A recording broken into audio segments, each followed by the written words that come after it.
My greatest learning experience was when I was in the 10th grade. I chose to be homeschooled that year after I was bullied in a public school during my freshman year. My brother has a learning disability, and he was also homeschooled. We both studied U.S. history that year and had the same curriculum. My mom, our teacher, decided that instead of just reading about the beginnings of our country, we should experience it. The three of us took off on a 10-day trip to Philadelphia, Boston, Valley Forge, Lexington, and Concord. Our plan was to follow the route that Ben, Riley, and Abigail took in the National Treasure movie.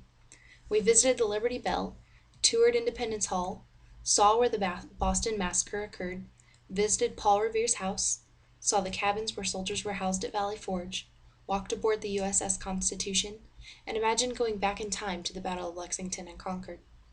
We spent the trip staying on Air Force bases and in military lodging, which meant we were constantly surrounded by old historical sites and information.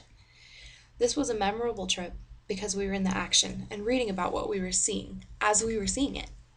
Most kids just get to learn about history from teachers and textbooks, or the one trip that they take with their school to Washington, D.C. I got to see exactly where our founding fathers signed the Declaration of Independence, drafted the Constitution, and designed the American flag.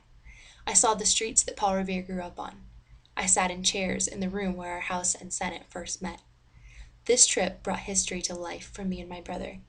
Not only did it show me the locations that were so vital to the beginnings of this great nation, but I also got to see how a child who falls on the autism spectrum learns. Telling my brother facts and dates about history means nothing.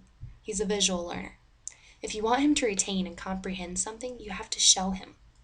We have to make it real. Throughout the entire trip, we had to document everywhere we went by creating scrapbooks and daily uploading pictures and locations to Facebook. We were learning in a classroom the entire time, just a little bit bigger and not quite as traditional as a regular classroom.